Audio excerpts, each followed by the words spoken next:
Hey,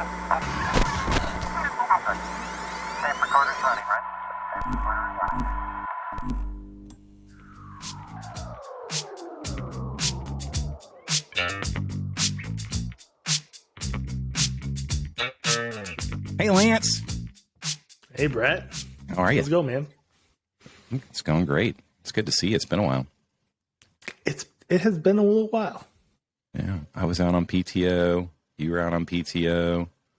I don't think we've sat down for a podcast for 6 to 8 weeks. Yeah, we've been trying to 6 weeks. Has it been that long? 8 weeks, maybe. You took the summer off. It was July for sure. Summer. Yeah. Yeah. Well, glad to be talking to you again, and welcome everyone to the Work Leader Weekly podcast, where we talk about all things employee experience. And as Mr. B says, smash that subscribe button or that like button, or leave a comment. Do something down there, whatever's down there. Do the thing. Do the thing. And we've been on a journey, Lance, since we started this podcast. We've been talking about employee experience and our model for employee experience. We believe that employee experience is very similar to customer experience, in that it has some specific domains that all have to work together to create an overall employee experience that is great for people and drives the business forward. Much like CX, we look at the domains of employee experience as being the employer brand, recruitment marketing, the candidate experience, the actual work experience, and then employee success. So those are the 5 pillars of the EX domain. We spent a lot of time talking about employer brand. We did several episodes on that.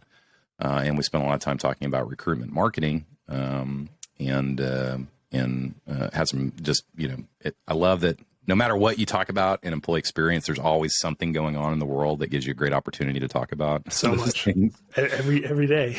Yeah. So the original plan would have us continuing down the path of now talking about candidate experience, because that's the next domain.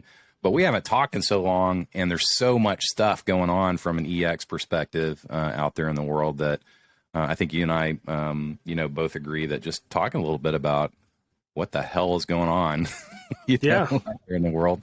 It's been a weird summer. Yeah, it's been a weird summer. It would be a good place to pick up the conversation. So what the hell is going on out there in the world? Yeah. Well, we took a break from podcasting, but the world continues on, marches on. I think the biggest thing, and one of the things we've seen across the industry is just the shifting dynamic between employers and employees. And so you've seen sort of employers getting sort of caught between a rock and a hard place with economic uncertainty. Certainly, there's some indications that recession is here, or that it's coming, or that there's saber rattling about that. I'm not an economist by any means, but there's definitely some economic uncertainty headwinds ahead, right? So there's that side of things. But typically what we've seen, and we saw this in 2008, and certainly saw this in 2020 with the pandemic, was a labor dip usually comes with that. So unemployment goes up, lots of people get laid off. That sort of it sort of equalizes the playing field. And I think a lot of organizations were expecting that this would happen. But there's lots of people actually trying to keep as many of their people employed.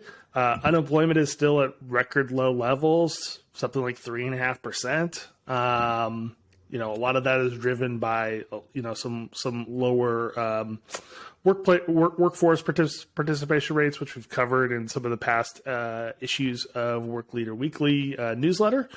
But it's a tough market to if you're one of the companies that is trying to hire or that sort of thing. It's still a really competitive market out there for talent, and so it's weird because obviously organizations would use this opportunity to try to maybe squeeze some less compensation out of folks, maybe try to figure out ways to, maybe make salary adjustments to people inside their current organizations, and they can't do any of that stuff. And I'm not saying that like that's a bad thing. I'm just saying that's sort of the situation that they're in. And so it's led to a lot of weird things. We've seen tech layoffs, not huge ones, but they're happening, right? I think, sort of some adjustments across the board there. And you've seen a lot of folks sort of ramping up more talk about return to office. And while I think there's been lots of bluffing in the past, I think, after Labor Day, we're going to start to see sort of how strong our employers' positions right now compared to employees who probably still have options to get hired someplace else. There's all kinds of things happening there. So that's sort of maybe a little rambly, but I think, kind of where things are sitting right now in EX, and we could kind of take it in a lot of different directions from there. Yeah, well, I just have to say, we've been doing this for a long time. This agency, the Star Conspiracy, has been around a long time, but we've been doing, everything in employee experience and work tech for a lot longer than that. I've never seen such an uncertain time. Yeah. And it's not just economic uncertainty, because it's kind of like, even a broken clock's right, twice a day. People have been predicting a recession. They've been predicting, a difficult economic climate for a few years now. And, eventually it's going to happen. It might be tomorrow or it might be 3 years from now. But, if people just, keep predicting a recession, they're going to be right eventually because those things happen. But the economic uncertainty, to me, pales in comparison to the way that the ground is shifting under our feet every day, whether, you were a frontline employee or whether you were an executive or, CEO or whatever. It is really hard to figure out what people want. And, I'll just start with, people have been talking about this power dynamic between employees and executives for a long time. And that sometimes employers have the power and sometimes employees have the power, and that has an impact on, wages and benefits and, that sort of thing. Do you really think that companies are looking at it that way? Do you really believe in this, power dynamic? And do you really believe that, there are companies saying, well, we would like to do A, B, C, D, and E, but right now we don't have the power and the labor market's so tight that the things that we would normally do, we just can't do right now because we'll lose people and it's hard to replace them. Is that a real thing? I think, are they thinking about it that explicitly? No. I think that'd be like, that's psychopath behavior. I think if you're like thinking about like, well, what kind of leverage do I have? But I think it does give more consideration to like, I think it makes you more hesitant to do things that, just from talking with people that will be unpleasant, that will not be popular. And so like you may say, who cares about the labor market? What's important for our business is doing X, Y, Z. But you're also individualizing, I think, the thinking behind this. So if one of your top people inside your organization, maybe one of your leaders has moved from New York to outside of California, so like Lake Tahoe or something like that, and they're not coming back.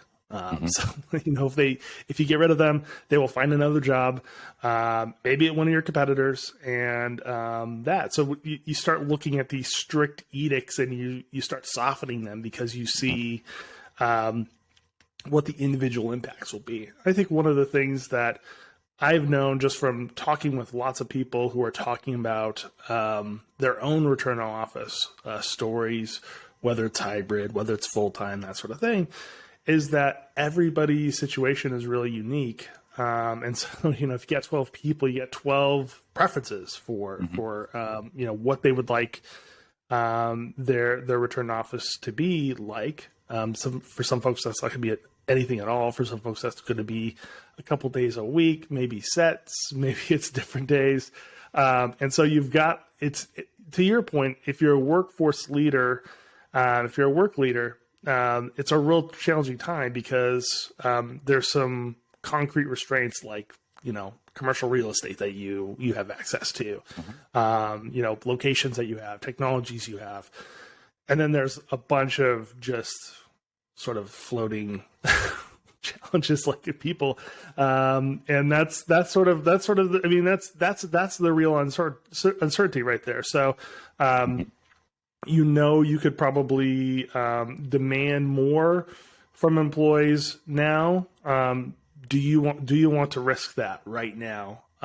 It's a real uncertain math taking place in a lot of organizations. So to answer the question, I don't think people are thinking about the power dynamics like that, but they're thinking I've got enough office space to hold 50% of our organization now after we've subletted some of our office space.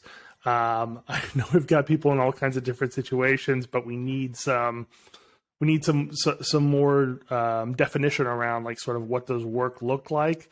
But also I don't want to force anybody, especially our valuable folks that we chose to keep through this economic uncertainty. I don't want them to leave on top of the folks I've already lost. So it's a real tough calculus that people are doing. Yeah. So basically the way that you talked about the power dynamic, it's kind of the definition of systemic, right? It's there. Yeah. It is illustrative of the fact that in many cases, employers want different things than employees, and the implication that power swings back and forth between those two groups, even if it's not a conscious thing, means that sometimes, employees are going to get more of what they want, and sometimes employers are going to get more of what they want. But let's make that assumption that there is, a power struggle, a perpetual cyclical power struggle between, employers and employees. And a lot of that has really been highlighted over the last 2 or 3 years. Let's just assume that to be true. Okay. Is it also true then that most employers want people back in the office and most employees don't want to come back to the office? No, I think no on both cases, honestly. I guess, I think, I think, first of all, I think characterizing employers as sort of this monolithic thing is actually really tough. And I think it's been one of the things I've enjoyed. As a corporate policy, would employers like people in predictable places, working predictable times that they could plan and budget around? Yes. I think that's a monolithic thing. If you ask sort of the leaders of the organization and they look down sort of the silos that they're managing, and, as you go down the very typical corporate structures, you start getting little fiefdoms and little silos that people are managing. That monolithic view becomes much more complex. And so I think you look at sort of, a large organization, and they're saying, hey, we want people back in the office. But if you ask individual leaders inside that organization, they're going to be pushing for, their group to have a particular working style. Maybe it's remote, maybe it's hybrid, maybe it's, return to office with some flexibility. And so I think that's definitely, so I feel like I didn't necessarily answer that question, but I think there's still a lot of complexity when you look at organizations. When you look at employees, we just know that lots of employees don't want to work from home full time. What we hear from employees, what the surveys have consistently said, and the research has consistently said, is that employees want flexibility. Period. They want to be able to have autonomy over their schedule, over when they come in, when they don't. Some folks will want to come in, like we've seen in our own organization, like I've seen with people that I know that are working. Some people will want to go in every single day if they can. They just like coming to an office. They like working in an environment. They like having something separate from home. And there's people on the other extreme who will never come to an office. They don't want to come in there. They will do everything they can to avoid that. And then you've got lots of folks in between that want to come in the office a few days a week, or want to come in when it's like strategically good for the organization. Let's say a client meeting or a collaboration or something along those lines, something important. And so you see a lot of folks wanting sort of that flexibility. And so again, just it's more complex. It's sort of gotten more complex by the fact that these organizations are making blanket, monolithic statements about, what's work going to look like after Labor Day. I realize this is probably getting released after Labor Day, but like, it's just hilarious to me that like, somebody like Apple is just like, yeah, everybody's going to be back to the spaceship. Everybody's going to like it. What an irony. It's weird. That Labor Day is going to be the marker for that. It really is. It's to me, like, the funny, really human thing is like, we all just know people would just lost their shit if like we did it during the summer. Like just the implication that like, yeah, we're all just enjoying this time. Let's not screw this up. Yeah. But now that it's fall and kids are back in school, it's like, get back there. Well, the reason I asked the question is because I think that work leaders are incredibly underserved by the institutions that are set up to promote best practice for HR. And one of the, I think the real disservices, and, I'll focus on someone who is to remain SHRM, is that SHRM is really great at promoting a monolithic view of the problems that companies face, of the opportunities that they have, and a monolithic view of generational attitudes, behaviors, and beliefs to certain aspects of, the employee experience that end up sending false signals to all of these organizations who feel like, in an effort to stay connected to the mainstream of what employee experience is supposed to be and what we're supposed to be doing from an HR perspective, are not meeting people in a decentralized way. They're not meeting them where they are and giving them the flexibility. They're approaching everything from like a compliance and policy perspective in a way that runs counter to, in most cases, what's good for the company, what's good for the customers, and what's good for the employees. But it just seems like now, I talk about this, we're in this moment where the ground is shifting under, our feet all the time. It feels to me more than ever like people, a significant number of people are being told and are starting to believe that a return to normal is what the world needs. And therefore, here are the policies that we are going to implement so that we can start to reclaim some of the faded glory of the before times. When everybody wasted all that time, commuting back and forth to, to work and all that stuff.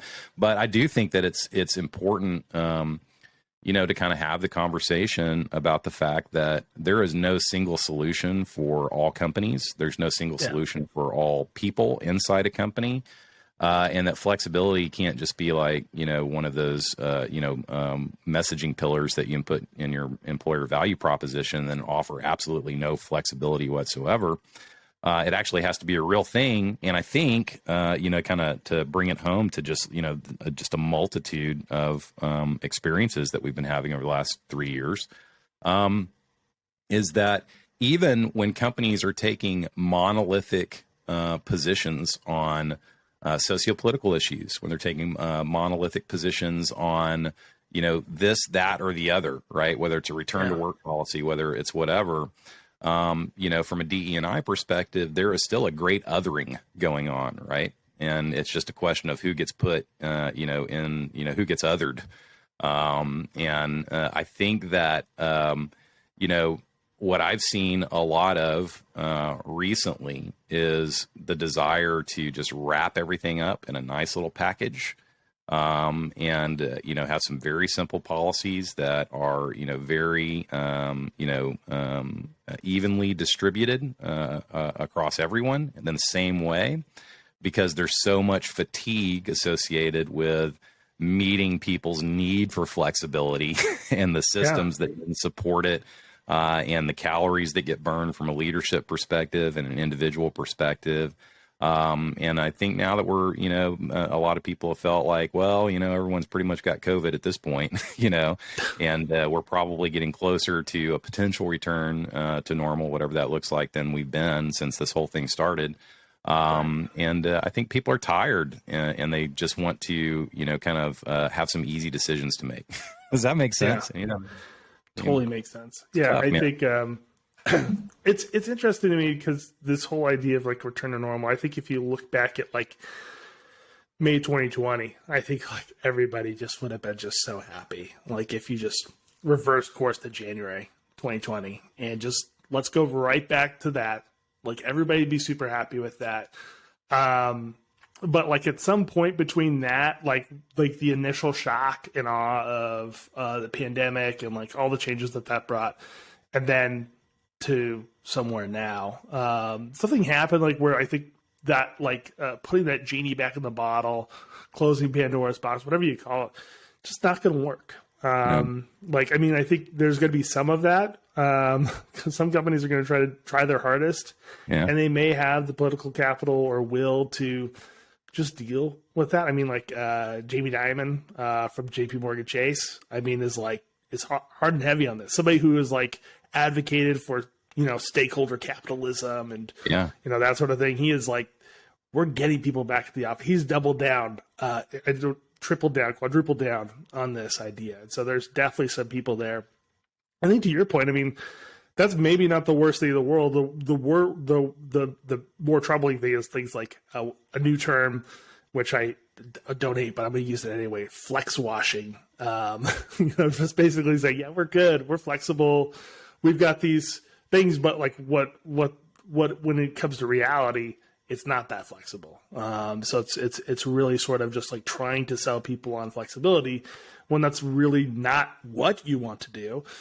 It's not part of your core desire or your core, it's not part of the DNA of your organization, but you have to offer that in order to attract people. So you're just going to sort of, when we've talked about employer branding, when we've talked about recruitment marketing, those sorts of things, like it kind of goes back to some of those concepts where you've seen people sort of make promises that they can't keep on that front. And they don't want to either. It's like not even a question of like, it's a question of like, we don't want to be that flexible, but we know we can't hire people if we won't let them work from home for a couple days a week.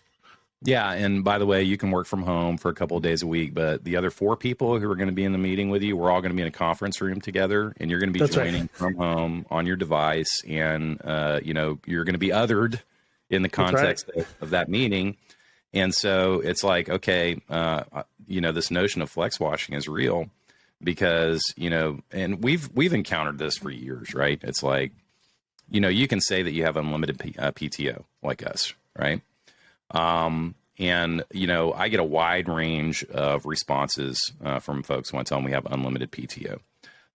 From the, folks who say, yeah, but like you tell people they can't like stay, out for too long, right? And it's like, no, it's unlimited PTO. And we work with adults and we trust them to use it the right way. And frankly, sometimes myself included, people need to take off 1 month, 2 months, 3 months, especially if you've worked in the same organization for a decade or 15 years or 20 years, every now and then something that looks something like a sabbatical is pretty necessary for, your mental health.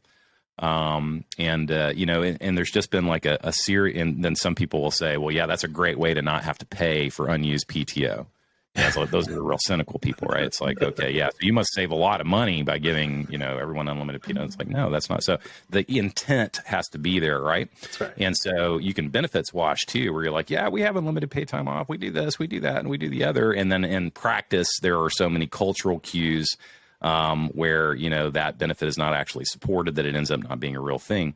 The flexibility thing is exactly the same. You can say, yeah, we offer flexibility. You can work from home. But if you haven't built, the experience to match what you're offering, then you can actually be creating a terrible experience for people who are supposedly having the flexible experience. And maybe sometimes that's intentional. It's like, hey, it shouldn't feel as good to work from home, and you shouldn't have access to the same promotion opportunities and FaceTime as people who actually come into the office. And so, yeah, we'll let you work from home, but it's going to be a shitty experience. And that applies to a wide range of benefits, or, just kind of meeting what, the perception of the expectation is in your employer brand, your recruitment marketing that is frequently not delivered on in the work experience or employee success. And I think, it always comes back to the same thing for me is if you know what kind of employee experience you're trying to create, and it's purpose driven based on, what you do as an organization and what you're trying to do in the world, it's fine if you want to bring everybody back to the office. It's fine if you don't want to bring everybody back to the office, but make sure that it's not just, something that you've said and that you haven't built all of the, things that actually make that stuff work. I mean, it's not easy to have a hybrid environment. It's not easy to create, an equitable and inclusive work experience for remote people in a hybrid environment without being incredibly thoughtful about how you do it, because people who are, working together are always going to have an advantage just from a socio-political perspective of how these, systemic dynamics work inside organizations.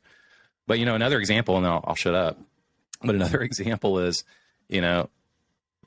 also people's expectations around what they want from leaders and what they want from CEOs is changing all the time. So I was listening to Wait, Don't Tell Me this weekend. Did you listen to it by chance? I love Wait, Don't Tell Me. It's a great episode this weekend. They were lambasting this CEO who had to lay some folks off in his organization, chose to lay some folks off, and attached a picture of himself crying. The selfie guy? Yeah. Yeah, the selfie guy, right? And, that was backed, by another, story that basically said some, enormous percentage of workers feel that their CEOs are oversharing. And that they're, too empathetic or too, whatever.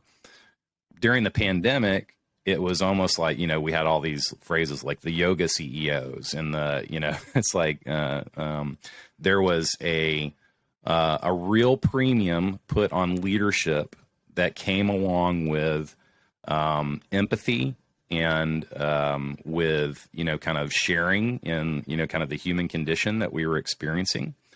And it feels like even that dynamic between, companies and leaders and employees inside companies and what they want from that relationship is changing for individuals and companies all the time.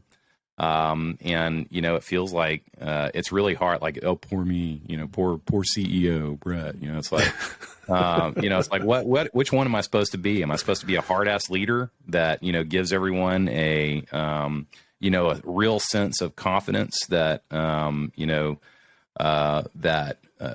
through decisiveness and, just that magic CEO power of always knowing how to do everything exactly right, that this company is going to be well led as long as, everyone stays aligned and, follows the plan?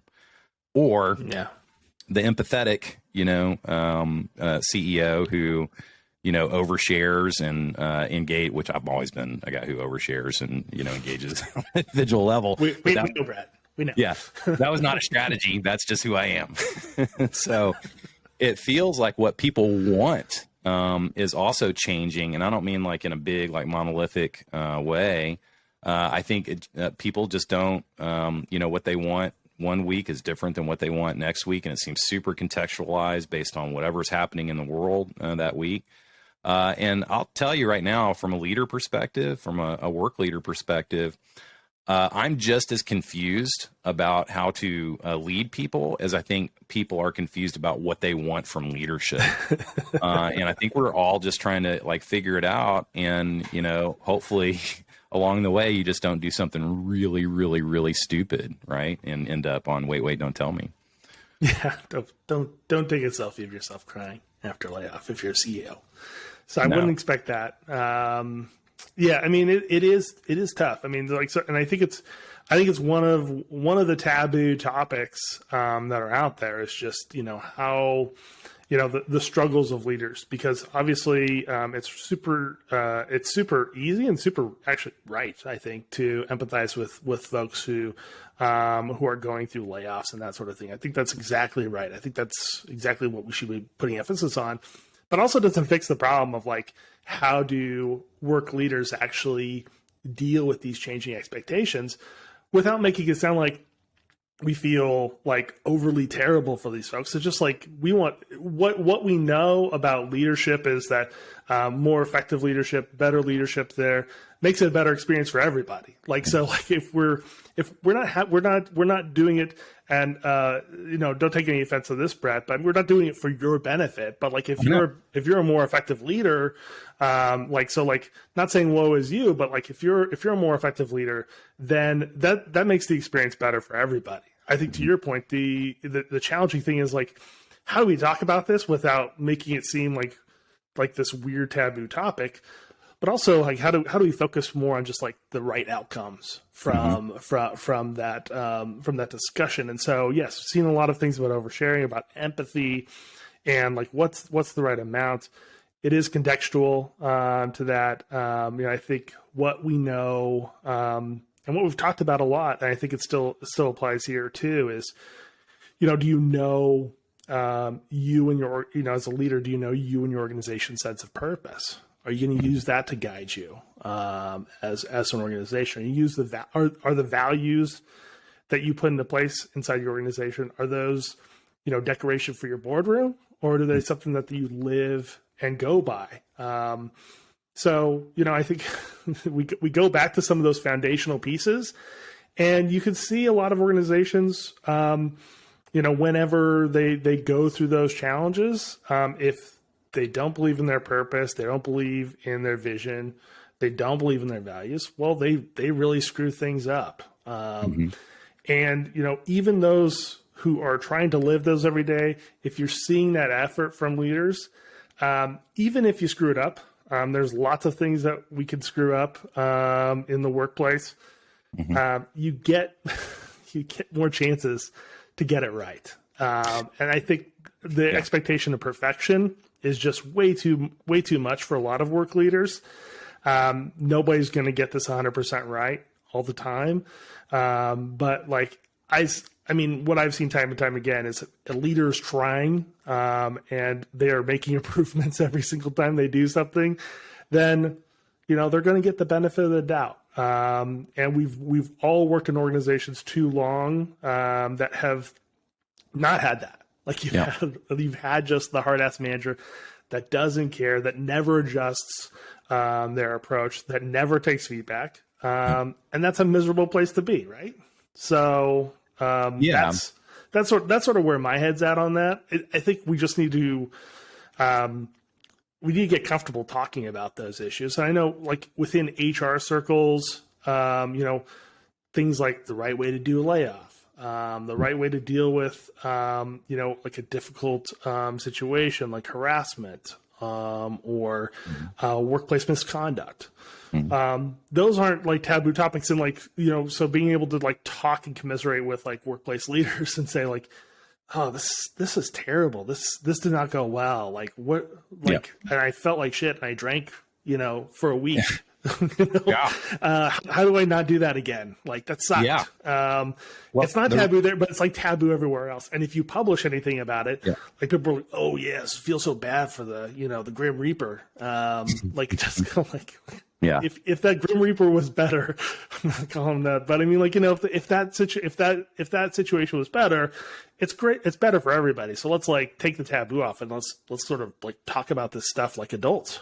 Yeah, well, the reason I bring it up is because I think that we are in such a moment of flux where the context of the day to day demands that leaders, behave differently on a daily basis, sometimes emphasizing, very pragmatic decision making, sometimes emphasizing, empathy in the face of, kind of human uncertainty. But the response that people want and need is not the same in every situation. It's different. And the way that people feel about return to work is not the same all the time. It's different, right. and we don't know what is going to cause it to swing in one direction or the other at any given time, whether it's, the leadership style that you're using, the way that you bring yourself to work, the way you feel about return to work, the way you feel about power dynamics between companies and managers and, individual employees and that sort of thing. But the thing that, if there is a constant that can be brought to bear in this, is exactly what you said, is talking about it. And so, listening is not a survey, right? And this is one of the things that becomes incredibly important to a more sophisticated view, a more, pragmatic view of employee experience, is that, you have to have multiple forms of listening, happening all the time. Surveys are part of that, but conversations are another big part of it. Retrospectives and talking about, major decisions and what went well and what didn't, and getting people to participate in that. I mean, it has to be a discipline because, you can think you're all well and good based on the leadership style that you've used in previous, situations. And then you wake up 5 years later and realize that, the context for, one certain issue or, the way people are feeling is completely changed and you haven't changed with it. Or you're not striking the right tone or, whatever. And so if I were going to give anybody advice right now, whether it's return to work or whether it's, approaching, layoffs, which many people feel you cannot create a great employee experience in a layoff, I disagree with that. I don't think anyone's ever really tried to crack that, egg in a significant way. I think it's the last thing that people care about in an EX perspective. But with all of these things, I would just say, tune in to as much individual listening as you can to see what the range of ideas are and how to, communicate with and meet people's needs on an individual basis. Because if you just go with a 60% sentiment or the 70% sentiment or whatever, I think you're missing all of the nuance and opportunities to build, really meaningful, effective relationships between employees and customers and businesses that make the world a better place. So I think the listening is the key. Yeah. I think one thing you mentioned there too is, kind of an individualized approach. And what I see a lot, and you talked about benefits washing, but what we see a lot on the benefit side of things, for example, is, just using, some of that research around what are sort of the most needed benefits, for example. And you see large population surveys go out and you say hey, outside of health and, health and vacation benefits, here are the top, 5 benefits you should consider adding. And everybody just goes down a list. They're like, great, let's just add that. And then let's just throw that out to our audiences. And what you've seen on the benefit side, I think this is reflective of what's happening in the workplace as a whole, is that, great, 70% of people want pet insurance, for example. But there's 30% that don't want that at all. They don't have pets. Mm-hmm. There's no value there and that sort of thing. So individualizing your approach is actually really critical, and not using just population estimates around how do millennials want to be recognized, or what sort of benefits does a near retiree need that's different than that. Instead of just using broad database places points like that, using that as a starting point for conversations to talk to your employees about what they need is great. And I just thought it was applicable to what you're saying, because I think those needs apply across the board. When you look at how employees are thinking about their experience at work, what they want that experience to be like, and what can and can't be captured on the survey, and what surveys can do to give you certainty about things that maybe you shouldn't be so certain about. We got to add this benefit. Well, at the expense of what? What does that mean? Having conversations with folks. There's definitely no replacement for that aspect of it as well. No, because it all ends up being, bundled, and, you have to imagine what the impact on your employer brand is. I mean, like you take the pet insurance, kind of example. It's a real example. It makes, a lot of people roll their eyes, but it's very important to, a lot of folks. If you offer pet insurance because it shows up as the 70%, kind of factor on benefits, and, you don't, meet the individual needs of folks who don't want pet insurance, you become a great place to work for people who love animals, right? And that might be like if you're working for, a pet food company or, a Pretty Litter or something like that. That might be a really strong, positive reflection on your employer brand. For most companies, whether you're a dog person or a cat person or a fish person or don't like pets at all, is not a through line that you would want to pull, in your culture as a way of attracting people who, are a radical bond for, the type of culture that flows from your purpose. The problem is, there's this whole fucking insurance complex out there and benefit complex that operates like it's from the 40s. And requires that everything gets bundled and caters to, like the majority, in a way that disenfranchises individuals who could benefit from more tailored, kind of benefits that meet their needs, et cetera. So, I mean, it's just the individual. I mean, I think we're starting to get some more religion on individualizing benefits and having sort of that individualized approach that isn't just, the old like cafeteria style, which is the worst like imagery for benefits that you could ever use. Just cafeteria style benefits. Just here's your bucket of dollars. Use it as you need. Yeah. Here's the mashed potatoes.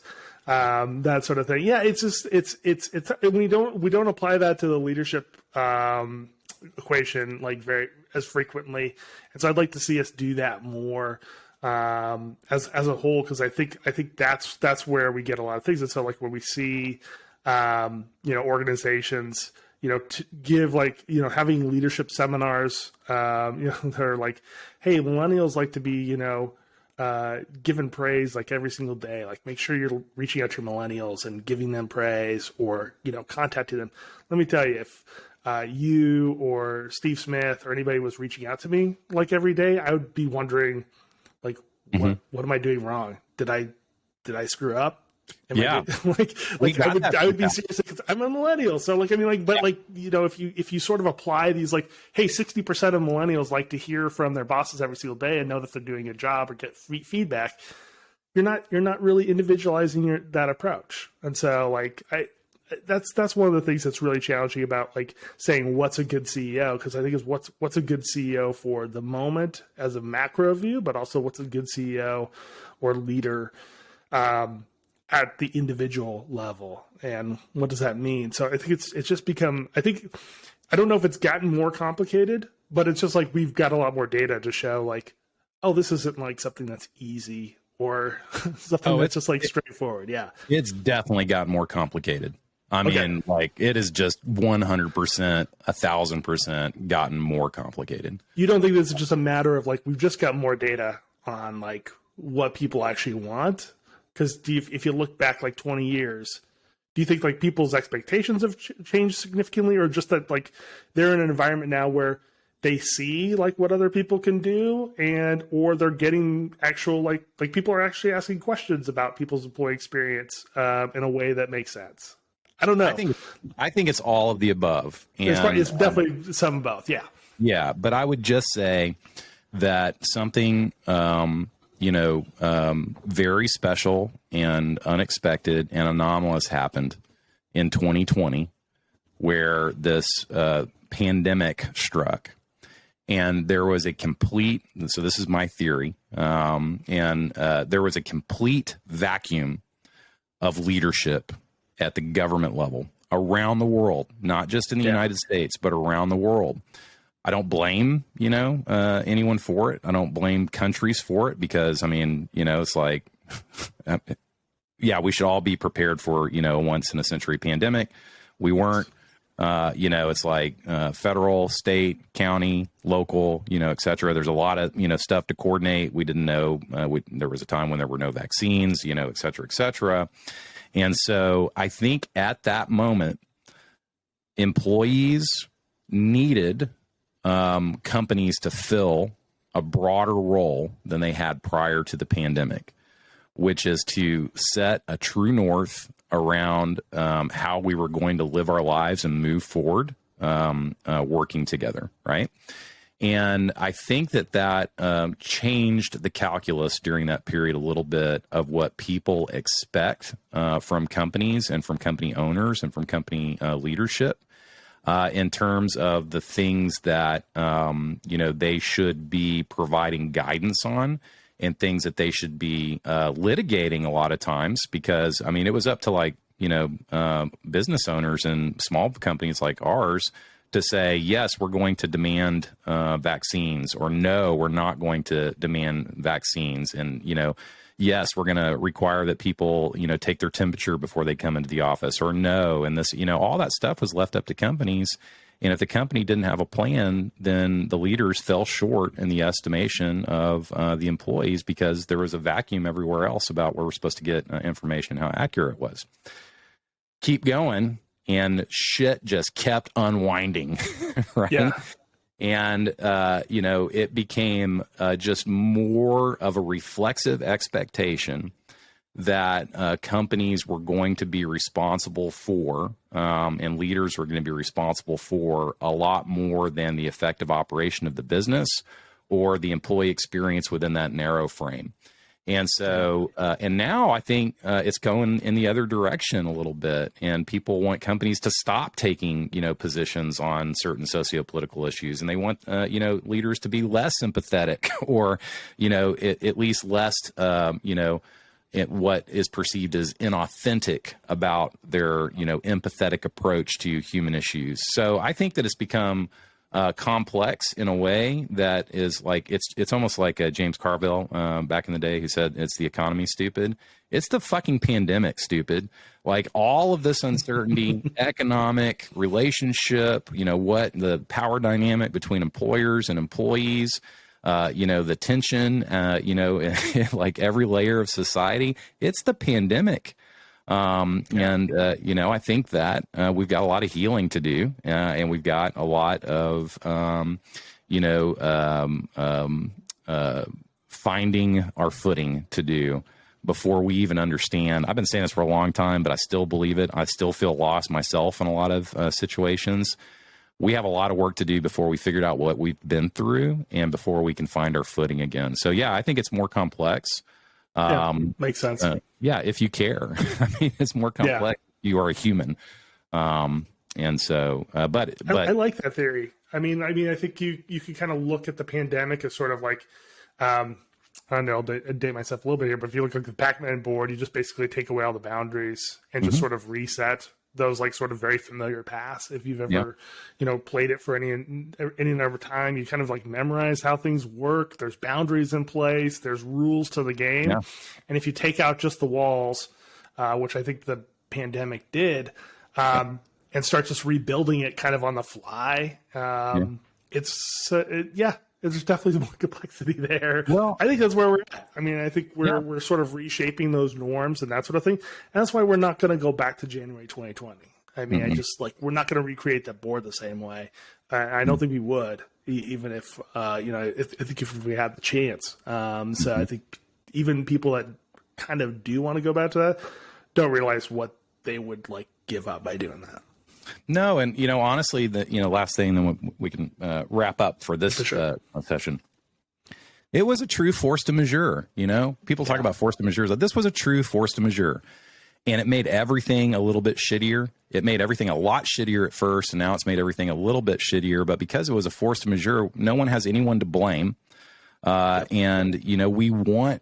It's part of human nature to want to assign accountability to the reason for our suffering. That's the human condition.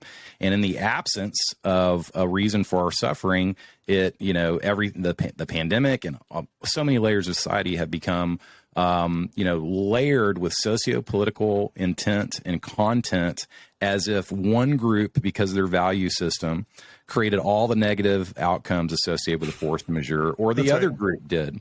And, it's like, no, it just fucking happened, man. And it sucked. And let's, rebuild, Yes.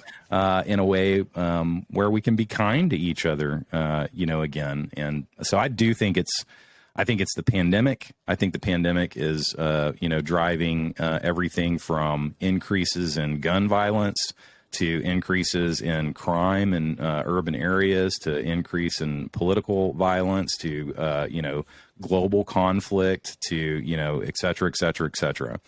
And if we would just focus on, absorbing the fact that was a true force majeure, and we all did the best that we could, and let's get on with our lives, I think that we would, see a lot more learns and progress. But makes sense. Yeah. It's the pandemic, Steve. Yeah, let's stop litigating the past and let's try to figure out what we're going to do going forward. Yeah, and let's look at the opportunities that we've been given. I mean, yeah. All right, Lance. Well, I could talk to you for 5 hours. Enjoyed it. I love it. As always.